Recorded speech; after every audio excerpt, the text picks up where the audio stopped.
is the NBC University Theater, bringing you the third in our series of full-hour dramatizations of modern American and British fiction. Presenting Sinclair Lewis's novel, Main Street, another in our series of radio plays based on outstanding works of Anglo-American fiction. Our stars as Carol Kennicott, Vanessa Brown, Dr. Will Kennicott, Leon Ames.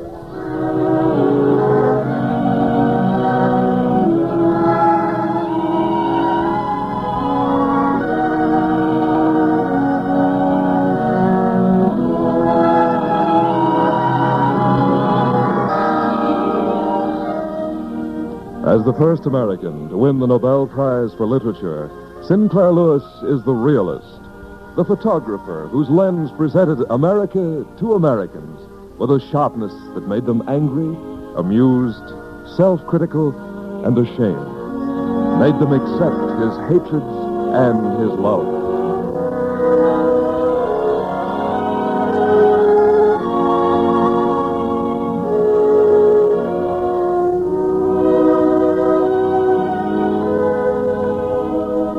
This is America. This is Gopher Prairie, a town of a few thousand in a region of wheat and corn, dairies and little groves. But its main street is the continuation of main streets everywhere. Though Minnesota-born, Carol Milford was not an intimate of prairie villages. Most of her early life in Mankato had been spent among the books in her father's brown library.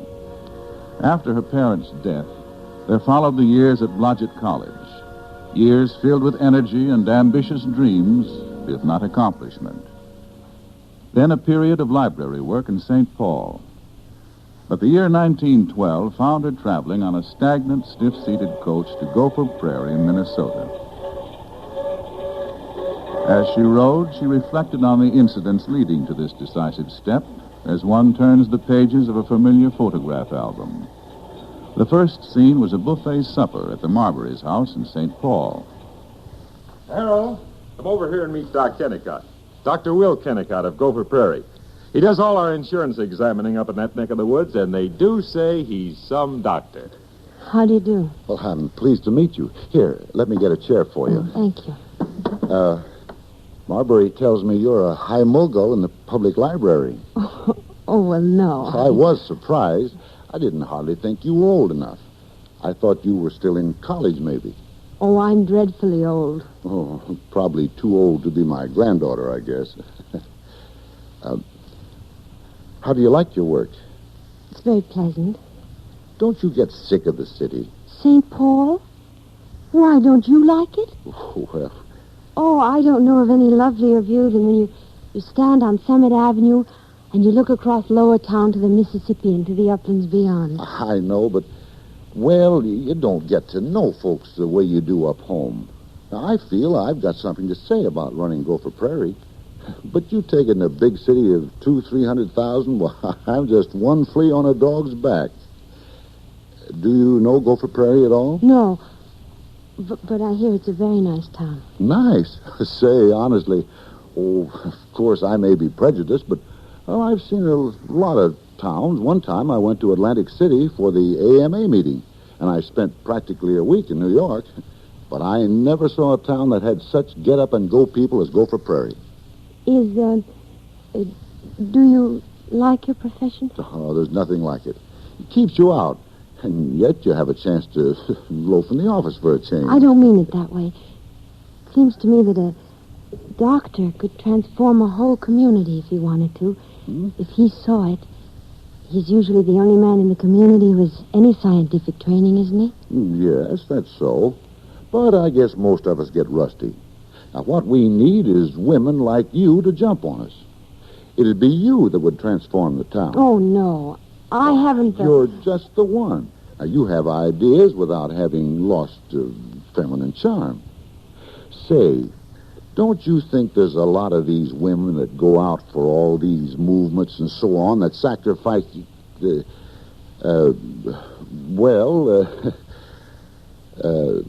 I suppose so. Oh, Say, I got to catch number 24 back home. I better be stepping on it. Well, it's been a great pleasure to meet you, Miss Milford. I'm happy to have met you, Dr. Kennicott. May I see you sometime when I come down again? Why, yes, if you really want to. Want to? Say, you wait.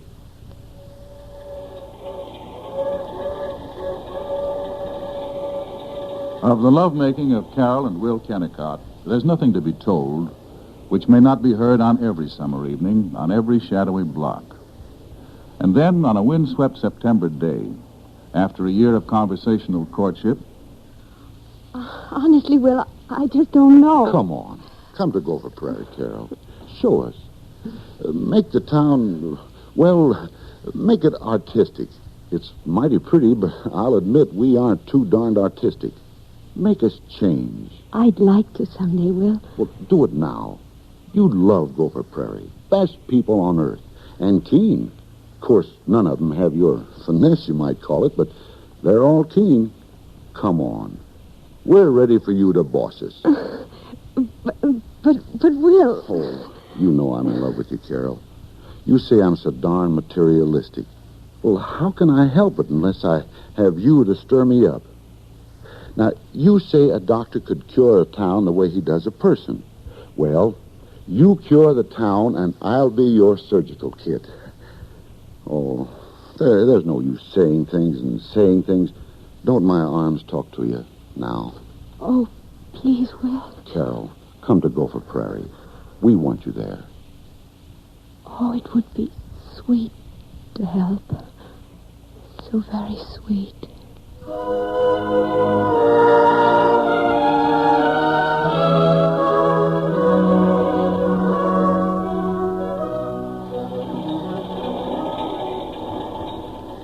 After a wedding trip in the Colorado mountains, they were on their way home. And the towns they passed were as planless as a scattering of pasteboard boxes on an attic floor.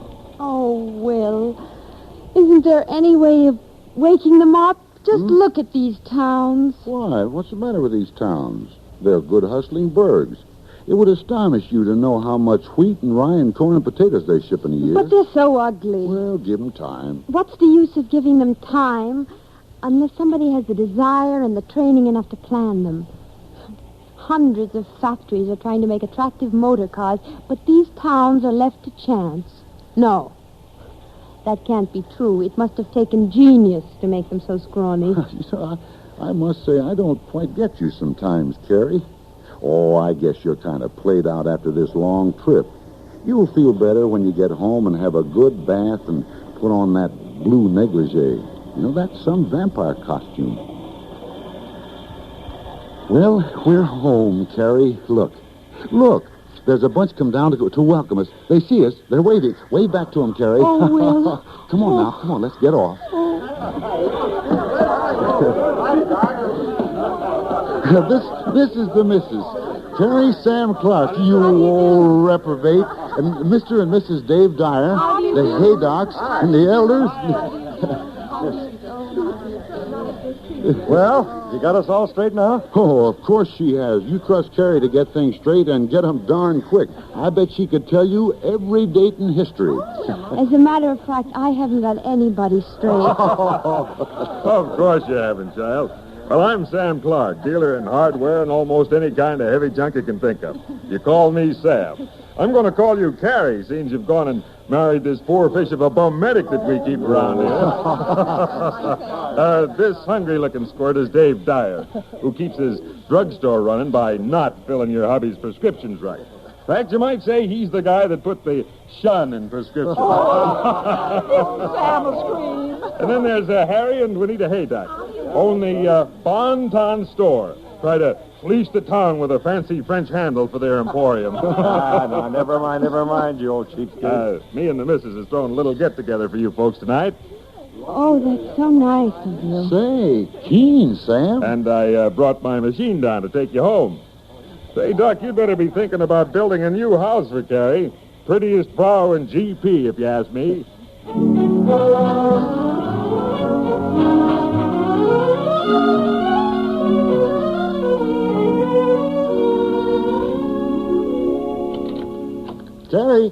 Carrie, I'm right here, Will. Oh, I didn't see you, honey. I'm sorry I had to go to the office our first day home, but I thought I'd better. I understand, dear. Did you find your way around the house all right? Yes. Well, what else you been doing today? Well, let's see. I walked the length of Main Street and back. I saw the Minnie-Massey Hotel, Dave Dyer's drugstore, the Rosebud Movie Palace, Howland and Gould's Grocery, the Bon-Ton Store. Harry Haydock owns that. Yes, dear, you told me. You've gotten around all right. I don't expect you to think Gopher Prairie is a paradise after St. Paul, but you come to like it so much. Life's so free here and best people on earth. Do you know how much I want to like the people you like? Well, now, don't forget to see people as other folks see them. We have the stuff here in Gopher Prairie. Did you know that Percy Bresnahan came from here? Percy Bresnahan? Yes, you know, president of the Velvet Motor Company of Boston, Massachusetts. Makes the Velvet 12, biggest automobile factory in New England. And he comes back here for bass fishing almost every summer. Say, we better eat. It'll be time to get over to Sam's place soon.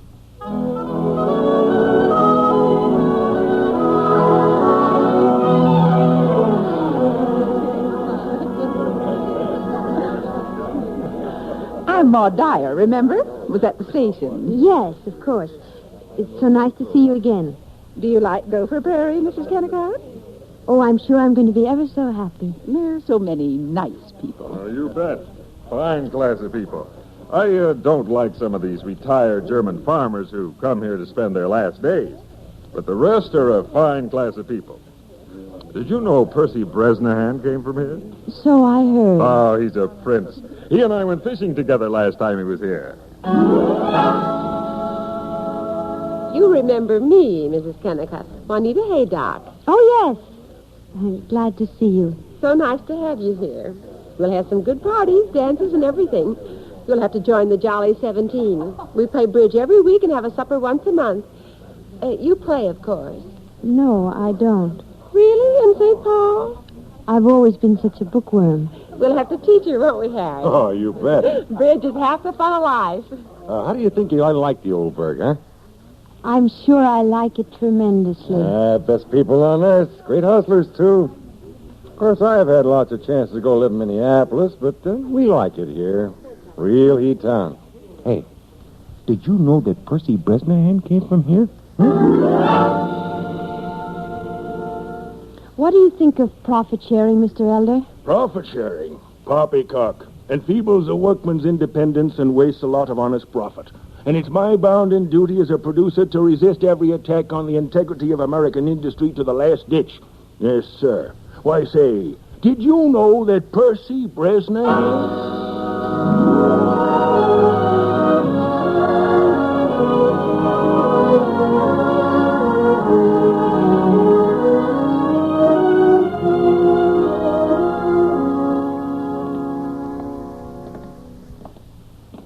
Did you like them, honey?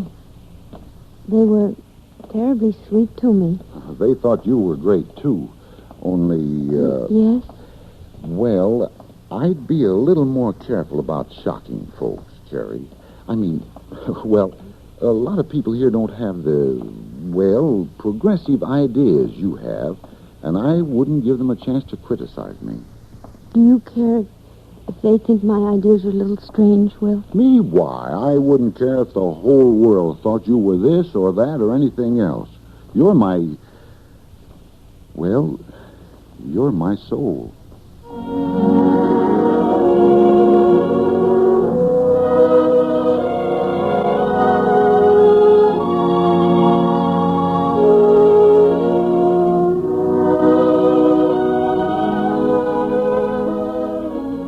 When the first dubious November snow had filtered down, when the first fire had been started in the furnace, which is the shrine of a Gopher Prairie home, Carol began to make the house her own. She redecorated only the living room, but everyone in town took an interest in the refurnishing, particularly Mrs. Bogart, who lived across the alley. Mrs. Bogart was a widow, a prominent churchwoman, and a good influence.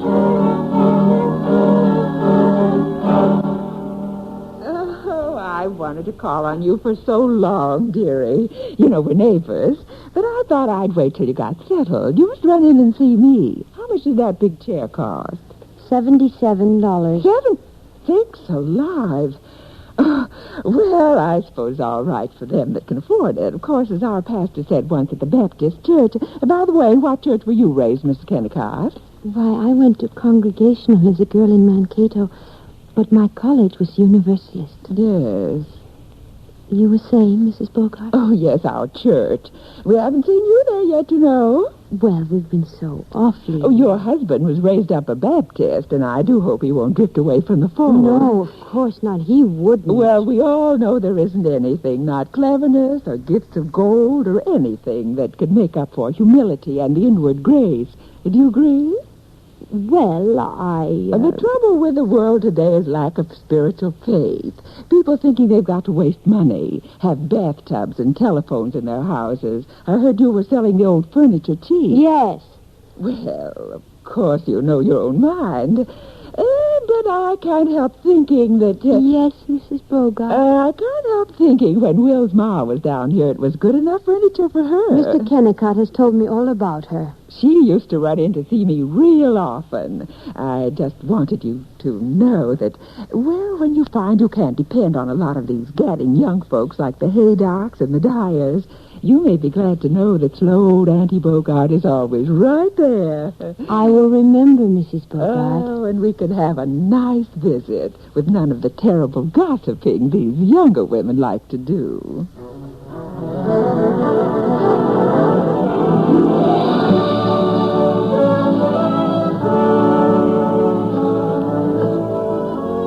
The Jolly 17, the membership of which ranged from 14 to 26, was the social cornice of Gopher Prairie.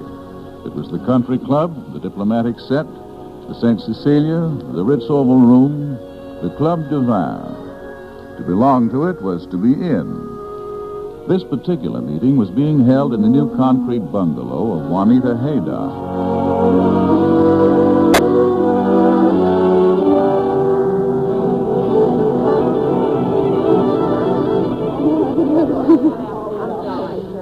Oh, you're a naughty one, Mrs. Kennicott. Not learning to play bridge yet in all this time. You know, I don't believe you appreciate the honor when you got into the Jolly 17 so easy. You're perfectly right. I'll make Will start teaching me this evening. Now, you see that you do. By the way, don't you think we ought to get up another bobsled party soon? Oh, I just like my bridge in the winter. I'm afraid we're quite different from your St. Paul group, dear. Oh, I didn't mean, You know, I drove to Joaquin with Will a few days ago. Isn't the country lovely? Yeah. And I admire the Scandinavian farmers down there so.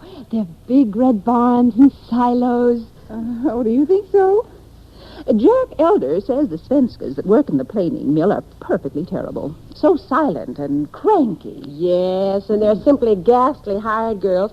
I swear I work myself to skin and bone trying to please my hired girls when I get them. They can have their gentlemen friends call on them in the kitchen, and they can eat the same as we do if there's anything left. Well, they're ungrateful. All that class. Isn't it possibly the fault of the mistresses if the maids are ungrateful? Well, for generations, we've given them the leavings of food and holes to live in. How much do maids get here? Well, anywhere from $3.50 to $5.50 a week. How much do you pay, Mrs. Kennicott? Why, I pay $6. Don't you think it's hard on the rest of us when you pay so much? I don't care. A maid has one of the hardest jobs on earth. She works from 10 to 18 hours a day just to wash slimy dishes and dirty clothes. She tends the children. She runs to the door with wet, chapped hands. Well, really, Mrs. Kennicott, it's just plain to see you don't think like us in Gopher Prairie. Shall we start another rubber, Juanita?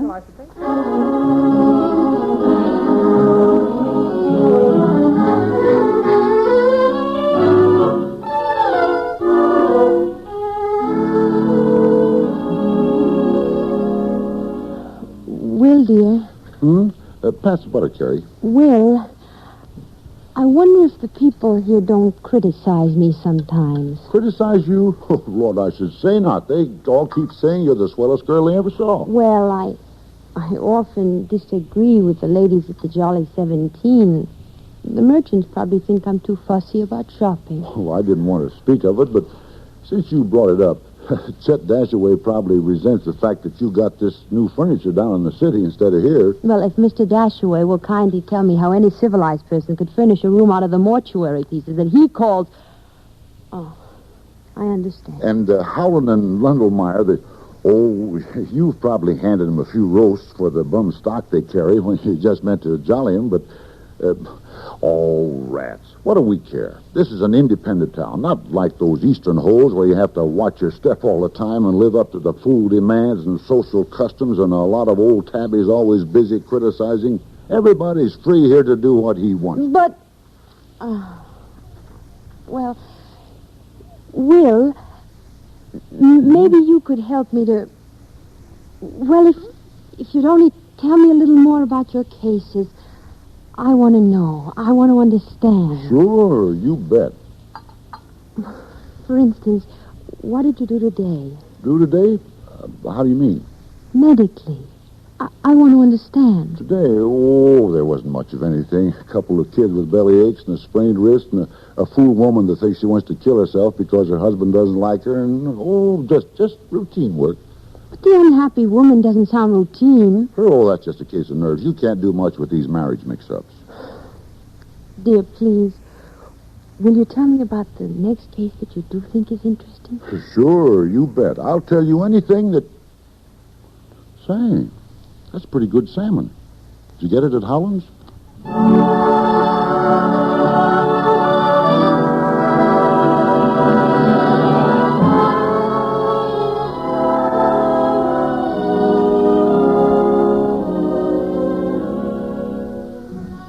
Carol had often been invited to the meetings of the Thanatopsis, the women's study club, but had never attended.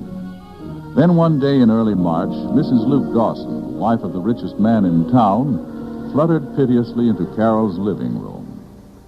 Oh, Mrs. Kennicott, I'm in such a fix. I'm supposed to lead the discussion of the Thanatopsis Club tomorrow, and, well, I'm frightened to death. I wonder if you'd come and help. What's the subject? English poetry. Really? Poetry? Yes. I'd love to come. What poet are you taking up tomorrow? Why, the English ones. Not all of them. Well, yes. Yes, we're learning all of European literature this year. The club gets such a nice magazine, Culture Hints, and we follow its program. I see. My, it does make a body hustle to keep up, but it's so improving. Oh, then you will come, won't you?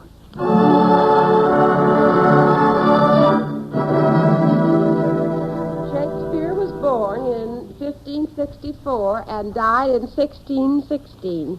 He lived in London, England, and Stratford-on-Avon, which many American tourists love to visit.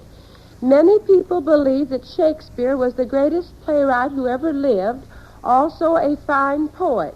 Not much is known about his life. Robert Burns was quite a poor boy, and he did not enjoy the advantages we enjoy today. And though the lords and earls may have looked down upon him, his pieces about the mouse and other rustic subjects have given joy to many. I'm so sorry I have not the time to quote some of them.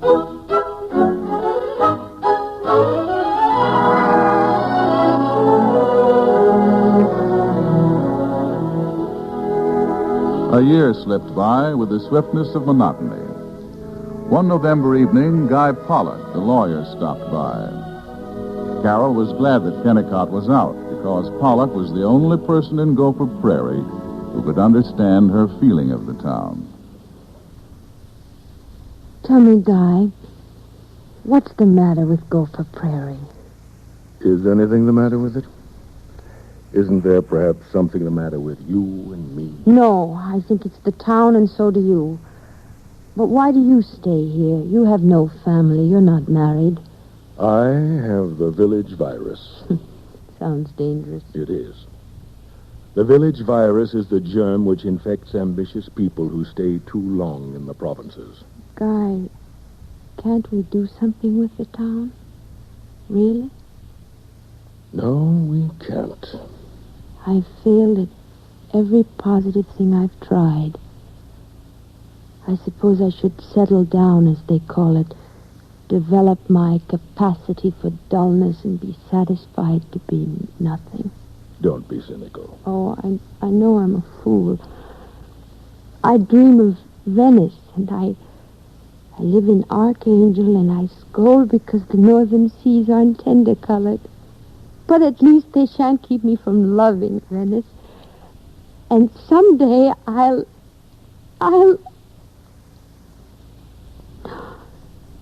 I suppose I never will.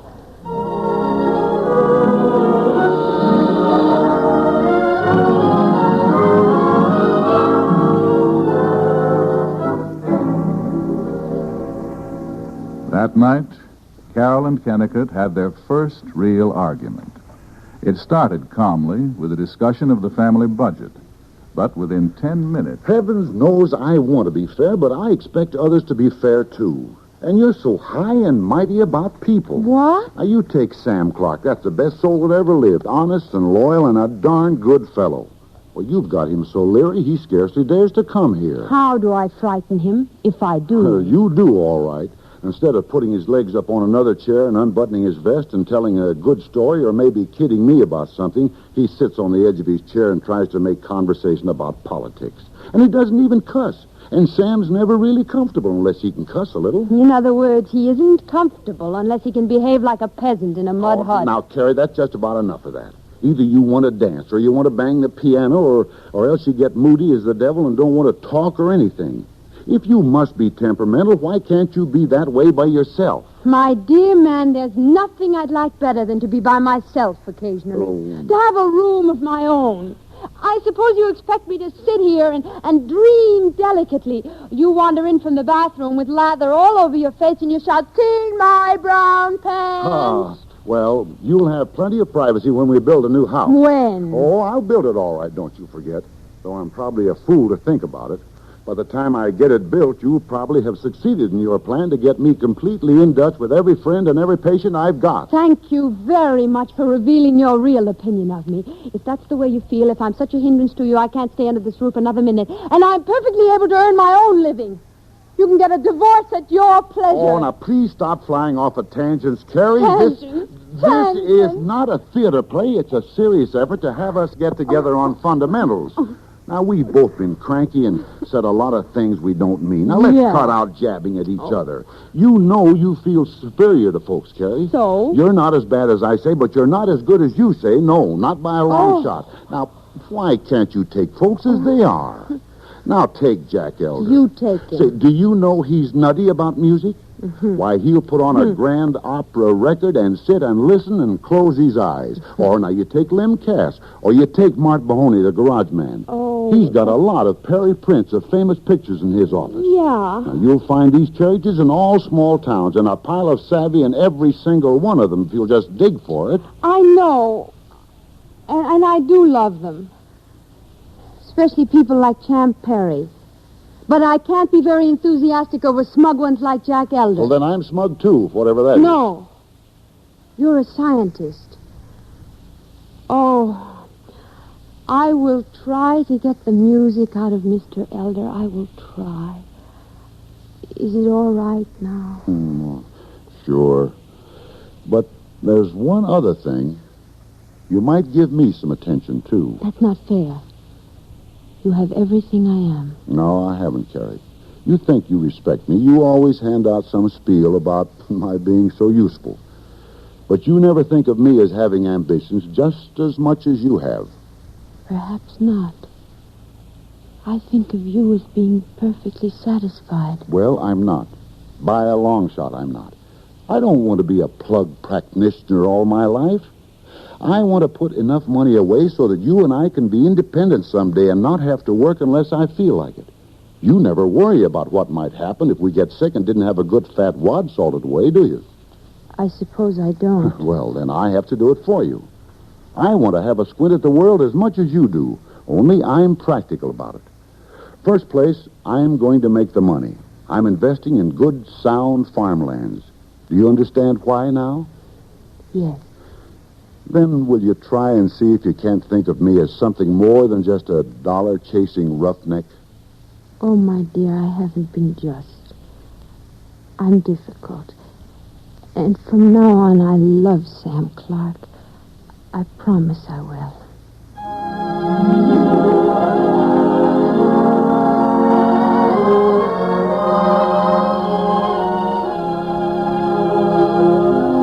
That December, Carol was in love with her husband. Then, for 3 years, which passed like one curt paragraph, she ceased to find anything interesting save the birth of her son. He became her reason for living. But slowly growing within her was a longing to find her own people. And then Carol met Eric Valborg.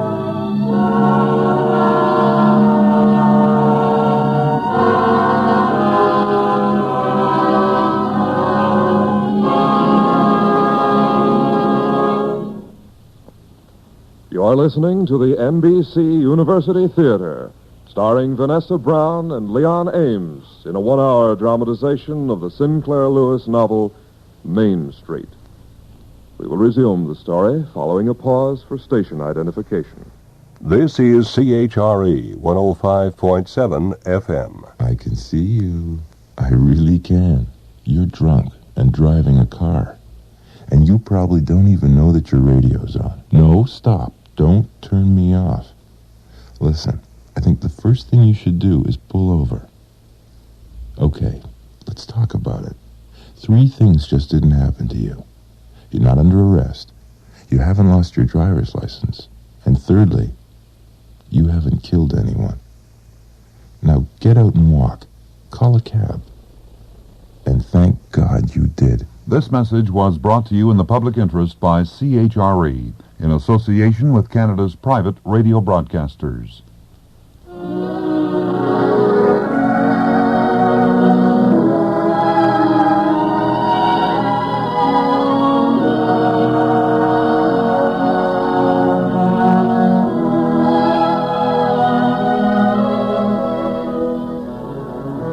It was at a supper of the Jolly 17 that Carol first heard of Eric Valborg from Mrs. Dave Dyer. Have you folks heard about this young fellow that's come to town? This Eric Wahlberg? Well, you know, he's working in Nat Hicks' tailor shop. I bet he doesn't make 18 a week. But my, isn't he the perfect gentleman, though? Oh, he talks so refined, and oh, the lugs he puts on. And nothing but the son of a Swede farmer. Well, now, honest, you won't believe this, but I got it straight. This fellow, you know, he's staying at Mrs. Gurry's punk old boarding house, and they say he asked Mrs. Gurry if he ought to put on a dress suit for supper. Oh, no! Yes, he did. They say he tries to make people think he's a poet. Carries books around and pretends to read them. Well, Myrtle Cass says that she met him at a dance and he was mooning around all over the place.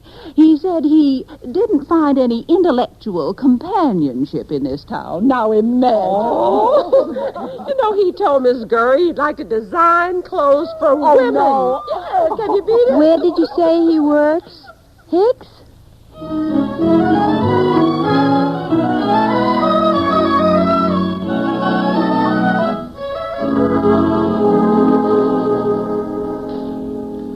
Can I get these pants pressed? When do you want them? Monday? All right. What name? Kennicott. Kennicott. Oh, Kennicott. Well, you must be Dr. Kennicott's wife. Yes. Oh, I've heard about you. Myrtle Cass was saying you got up at Dramatic Club last year. Gave a dandy play. Now, I've always wished I had a chance to belong to a little theater. It wasn't a dandy play. It was a miserable failure. But you suppose it could be possible to get up another Dramatic Club this coming fall? Pretty hopeless. But I suppose we could try. Have you had any experience? Just a bum club that some of us got up in Minneapolis when I was working there. Look, if you didn't want to use me as an actor, I'd love to design the costumes. You see, someday I hope I can get away from this fool tailoring when I have the money saved up. I want to go east and study art drawing. become a high-class dress designer. Or do you think that's a fiddling ambition for a fellow? I was brought up on a farm. A lot of people kid me about. What do you care about the opinions of casual strangers? Oh, I don't really, but I asked you because, well, you're not actually a stranger. Oh? Myrtle Cass has spoken about you so often I wanted to call on you and the doctor, but I didn't quite have the nerve. Shall we see if we really could get up a new dramatic club? I'll tell you. Come to my house this evening about 8. We'll talk it over.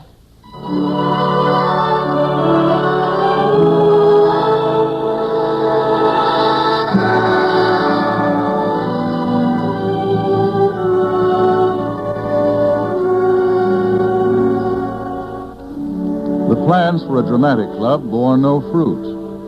But the friendship between Carol and Eric Valborg ripened daily. For the first time in years, she felt she was really talking. Eric often managed to find Carol on one of her long walks. Look here, shall I get out of this tailoring, this pressing and repairing? I don't see why a surgeon should spend much time cobbling shoes. Yeah, but what if I find I can't really draw and design? I feel like a fool. What if you do have to go back? Most of us do. We can't all be artists. You'll have had the adventure, Eric. Don't be too meek toward life. Try everything. You're still a blessed innocent. Go and play till the good people capture you. But I don't just want to play. I want to make something beautiful. Do you understand? Nobody else ever has. Do you? Yes. Oh, I don't want to deny the prairie future. It'll be magnificent. But equally, I'm hanged if I want to be bullied by it, go to war on behalf of Main Street, never do anything original or gay-colored that would help to make the future. Go, Eric. Go before it's too late. It has been for some of us. Why aren't you happy with your husband? You... He doesn't care for the blessed, innocent part of you, does he? Eric, you mustn't. Well, first you tell me to go and be free, and then you say I mustn't. I meant you mustn't. You must be more impersonal. Well, I'm darned if I will. We'd better start back now. You're younger than I am. I'm at least... You're younger than I am. Your lips are for songs about rivers in the morning, lakes at twilight. Oh, I don't see how anybody could ever hurt you. Yes, we'd better go.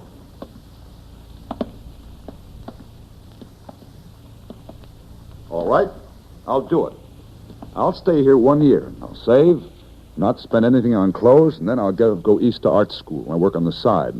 I'll learn what I'm good for, designing clothes or stage settings, illustrating, or selling collars to fat men. Can you stand it here in town for a whole year? Oh, with you to look at? Please.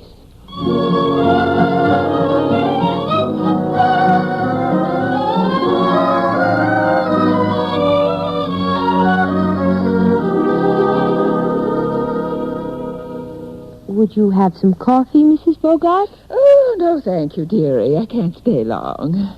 My boy Si says you had lots of fun at the picnic yesterday. Did you enjoy it? Oh, yes. I raced Si at swimming. He beat me badly. Too bad the doctor had a case and couldn't go. He does work so hard. This Eric Wahlberg was along, wasn't he? Yes. Oh, I think he's an awful handsome fella. They say he's smart. Do you like him? He seems very polite. Well, Si says you and him had a lovely boat ride. My, that must have been pleasant. Yes. Except I couldn't get Mr. Valbert to say a word. Oh? I wanted to ask him about the suit Mr. Hicks is making for my husband. But he insisted on singing. Oh. Well, still, it was restful. You were so happy and innocent. Don't you think it's a shame, Mrs. Bogart, that people in this town don't do more nice, clean things like that instead of all this horrible gossiping?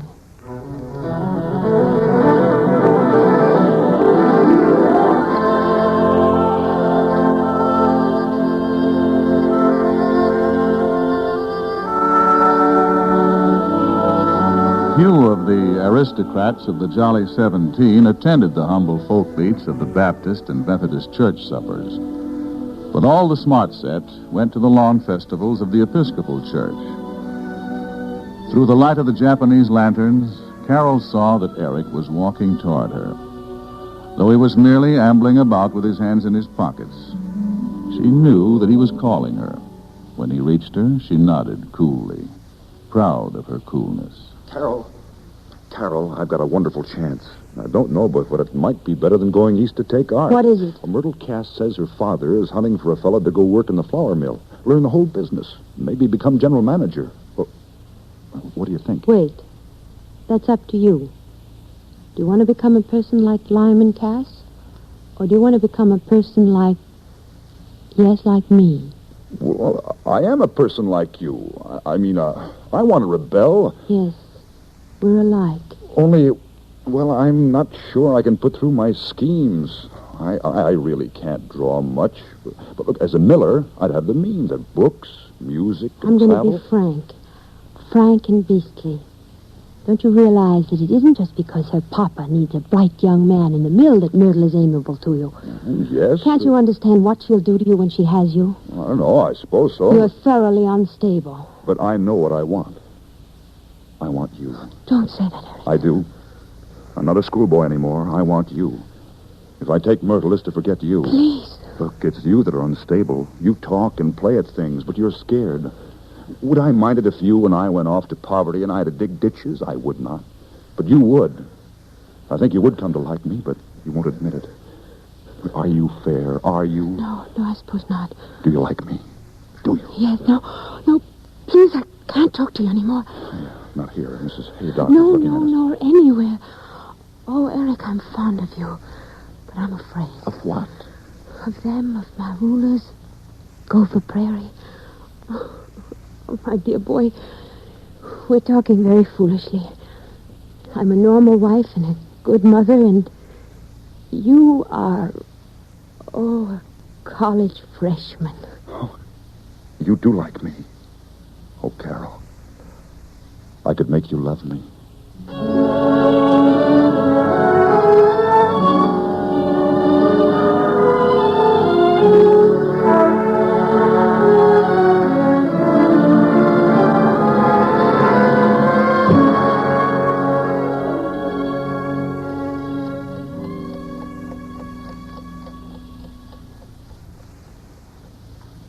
Did you open the window, Will? Mm-hmm. You and this Wahlberg fellow seem quite chummy tonight. Oh, we are. He's interested in Myrtle Cass, and I was telling him how nice she is. Will, I really wish I could trot off to St. Paul or Chicago or someplace. Oh, I thought we'd settled all that a few nights ago. Wait till we can take a real trip. Oh, all right. Good night. You might give me a good night kiss. Oh. Don't you like the old man anymore? Of course, I like you very much. I'm sorry you're so tired. Seems like... But of course you aren't very strong.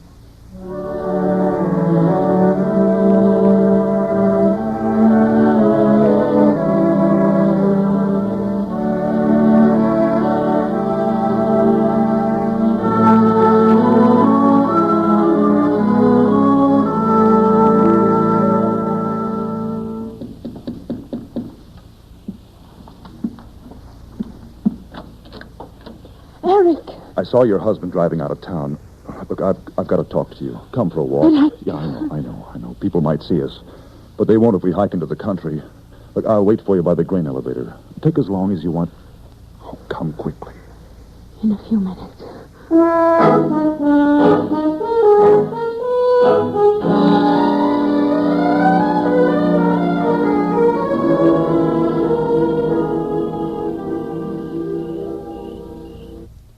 From FM 105.7, this is CHRE. I can see you.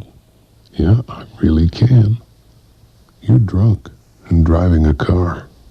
And you probably don't even know that your radio's on. No, stop. Don't turn me off. Listen, I think the first thing you should do is pull over. Let's talk. 3 things just didn't happen to you. You're not under arrest. You're not in an ambulance after the accident. And thirdly, you haven't killed anyone. Now, get out and walk. Call a cab. And thank God you did. Here's a sobering thought. If you're a drinking driver, the law of averages and the laws of this province are all working against you. That's why CHRE has brought you this message in association with Canada's private radio broadcasters, while there's still time. Oh, please, don't pull your hand away, Carol. But, Eric... I love you, Carol. Don't you? I'm fond of you, Eric. And it isn't just a talky fondness. Only you and my son need me. I've wanted so to be wanted. Carol, you do love me. No, I don't. Can't you understand? Everything crushes in on me so. All the gaping, dull people. Please be my friend. But don't let's hurt each other. But I can't just be your friend. We would hurt each other. I wanted to tell you if that was your answer. I'm going away. Eric. I know I can't make anything but trouble for you here. Where will you go? Chicago. Oh, I'll find some sort of job. Anything would be better than this. You're right. I'm glad you're going, Eric. Who's this? Hello there. Will. Oh. Hello. Having a walk? Uh-huh. Yes. Pretty wet, isn't it? You better ride back. Jump up in front, Valborg.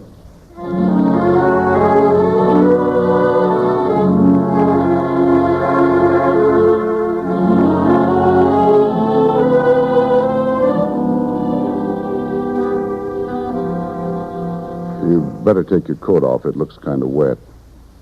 Yes. All right. Here, I'll hang it up. Thank you. We'll let it hang there till it dries. Well, Carrie, you'd better cut it out now. Will. Now, I'm not going to do the outraged husband stunt. I like you and I respect you, and I'd probably look like a boob if I tried to be dramatic. But I think it's about time for you and Valborg to call a halt before you get in Dutch. Do you? Of course, I know all about it. What do you expect in a town as full of busybodies as this is? If you would just... Of course, I know you like him. But don't you realize that if Ma Westlake or Mrs. Bogart or a few others got started, they'd drive you up a tree and you'd find yourself so well advertised as being in love with this Valborg that you'd have to be, just to spite You her. make your side clear, now let me give you mine. Is it only you and the baby that want me to back you up? No. They're all on me, the whole town, and you welcome them. You encourage them to drag me down into their caves. Eric was only a dear friend, but those vicious... Carrie, I won't stand it, you hear? Now. Right now, I'm done. I don't belong to Gopher Prairie, and I'm going. I'm not asking permission. I'm simply going. Do you mind telling me, if it isn't too much trouble, how long you're going for? I don't know. Perhaps for a lifetime. I see. Well, of course, I'd be tickled to death to sell out my practice and go anywhere you say. Would you like to have me go with you to Paris and study art, maybe, and wear velveteen pants and a woman's bonnet and eat spaghetti? No. I think we can save you that trouble. You don't understand. I'm going. I really am and alone. I've got to find out what my work is. Work? Work, sure. That's the trouble with you, Carrie. If you had 5 kids and no hired girl and had to help with the chores like these farmers' wives, then you wouldn't be so discontented. I know. That's what most men and women like you would say. These businessmen, tired from their crushing labors of sitting in an office 7 hours a day, would calmly recommend I have a dozen children. No one loves their child more than I do. But solitary dishwashing and children isn't enough to satisfy me or many other women. We're going to chuck it. We're going to come out and play with you men in the offices, in the clubs, in the politics you've cleverly kept for yourselves. Of course, a little thing like our son makes no difference. It makes all the difference. That's why I'm going to take him with me. Suppose I refuse. You won't. Oh, Carrie, what the devil is it you want anyway? Oh, conversation. No. It's much more than that. I think it's a greatness of life. A refusal to be content with even the healthiest mud. But don't you know that nobody ever solved a problem by running away from it? Perhaps, and even if I am cowardly and run away, all right. Call me anything you want to. I've been ruled too long by the fear of being called things. I have a right to my own life. So have I to mine. Well? I have a right to my life, and you're in it. You're my life. You've made yourself so. I'm darned if I'll agree to all your freak notions, but I will say that I've got to depend on you. You never thought of that, did you? You have a right to me if you can keep me. Can you?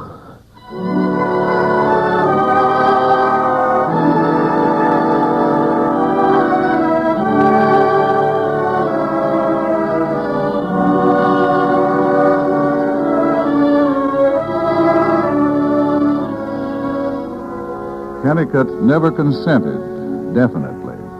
At most, he agreed to a public theory that... Carrie's going to take a short trip and see what the East is like in wartime.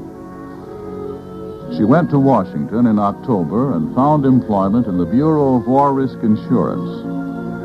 The chart which plots Carol's progress is not easy to read. The thing she gained in Washington was not information about office systems and labor unions, but renewed courage, that amiable contempt called poise.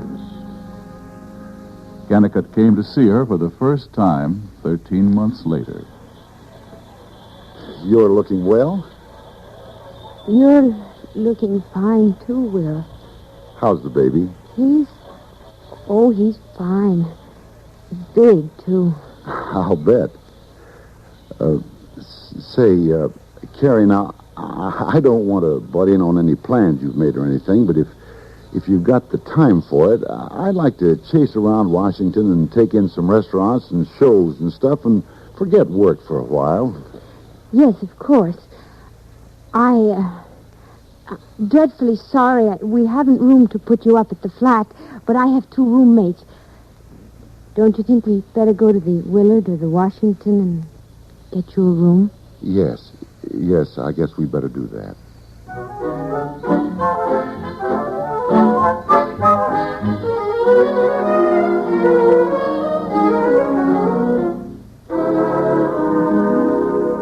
Say, that was a fine dinner. I'm glad you brought me to this place. You call it a shore dinner, huh? Mm-hmm. Sure has been keen these days, Carrie, seeing all the sights of Washington. You know, I wish I'd had a shot at places like this.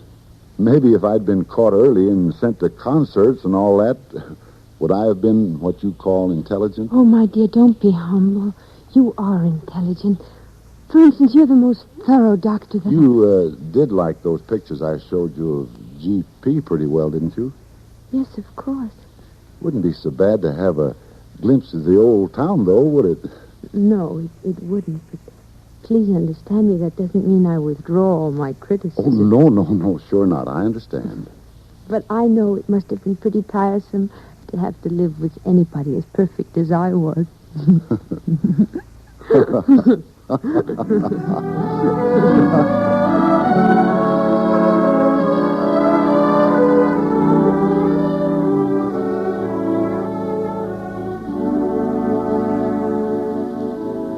That Washington Monument is something, all right. Shall we sit here and enjoy it a while? Yes, let's. Before you showed me those places today, I'd already made up my mind that when I build a new house, I'd fix it the way you wanted it. I mean, if you ever want to. That's sweet of you. Look, Carrie, you think I'm going to ask you to love me. I'm not. And I'm not going to ask you to come back to Gopher Prairie. Well... It's been a whale of a fight. But I guess you won't ever stand GP unless you want to come back. I don't have to tell you I'm crazy to have you, but I won't ask you. I just want you to know how I wait for you. Every mail I look for a letter, And then when I get one, I'm kind of scared to open it. I'm hoping so much that you are coming back. And even, well, say, do you know that I didn't open the cottage down at the lake at all this summer? I used to sit on the porch in town, and I couldn't get over the feeling that you'd simply run up to the drugstore and be right back. I like you better than anybody in the world. You're all the things that I see in the sunset and the things that I like, but I can't make poetry of it. I just want you to know how welcome you'll be if you ever do come back. I can't think. I don't know what to think. Then listen. Don't think. Here's what I want you to do. Get a 2 weeks leave from your office. Let's run down to Charleston and Savannah and maybe Florida. A second honeymoon? No. Don't call it that, Carrie. Call it a second wooing.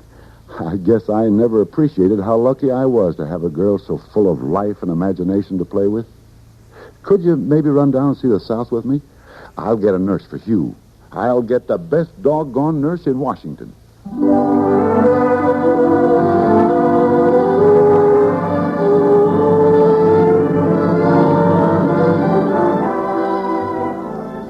You want to dance again? Not so soon, Dr. Kennicott. I think I'm getting old. Shall I go back to Gopher Prairie with you? Decide for me. I'm tired of deciding and undeciding. No, you've got to do your own deciding. As a matter of fact, in spite of this honeymoon, I don't think I want you to come home. Not yet. What? I want you to be satisfied when you get there. Oh, I'll do everything I can to keep you happy, but I'll make lots of breaks. So I want you to take time and think it over.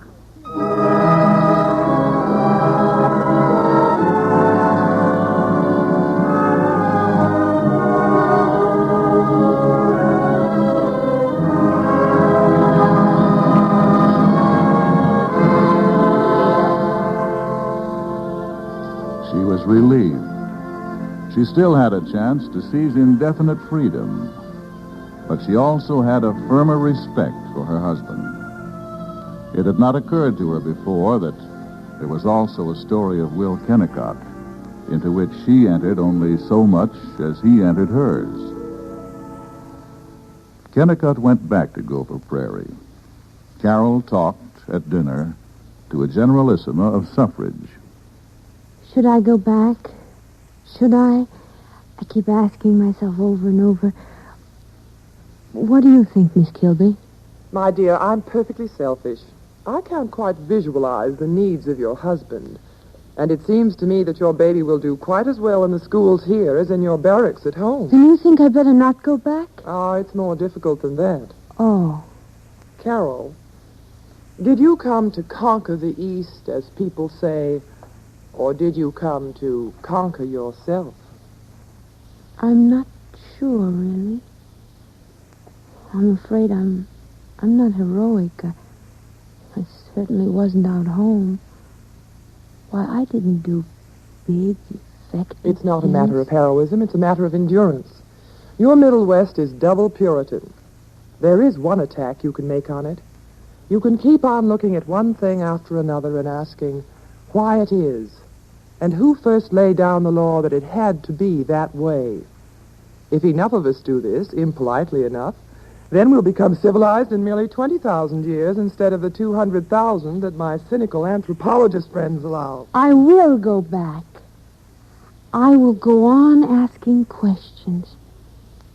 I'm going to ask Ezra Stowbody why he's opposed to the nationalization of railroads. And I'll ask Dave Dyer why a druggist is always pleased when he's called doctor. Maybe I'll even ask Mrs. Bogart why she wears a widow's veil that looks like a dead crow.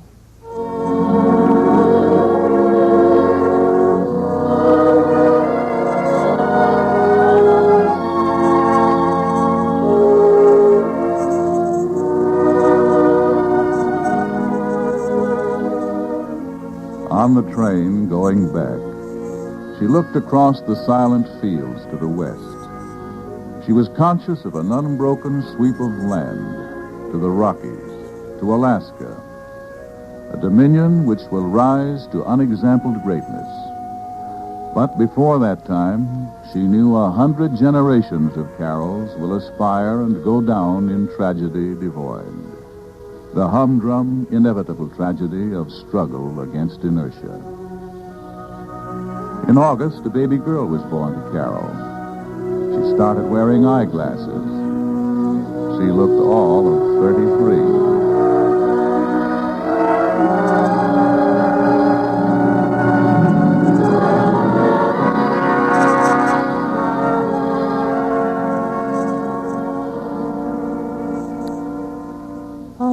Too much for me. Wish I could find that collar. Who is? I've been thinking of getting up an annual community day. And the whole town could have sports and a picnic and dance. But Bert Tibby, why did you ever elect him mayor? He's taken my plan completely away from me, and he intends to have a lot of dry political speeches. Yes, it would jar you to have Bert butting in. That darn collar certainly is gone for keeps.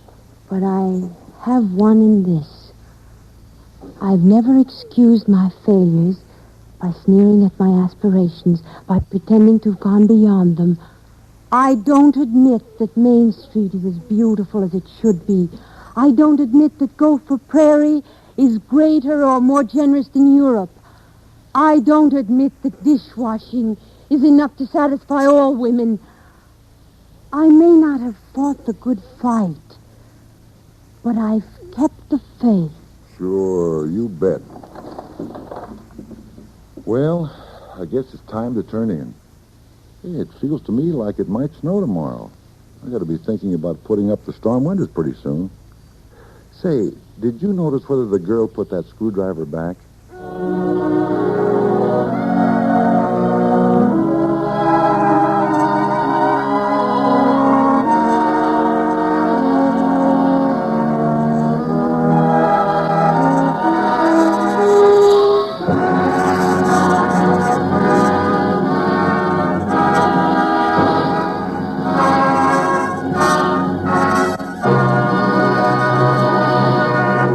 The curtain of the NBC University Theater falls on our presentation of Main Street, with Vanessa Brown as Carol Kennicott and Leon Ames as Dr. Will Kennicott.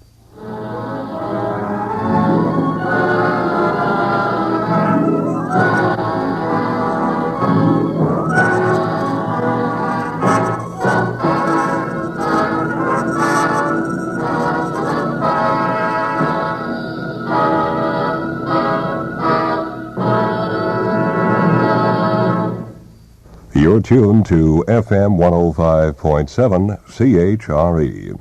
It's 12 o'clock at CH.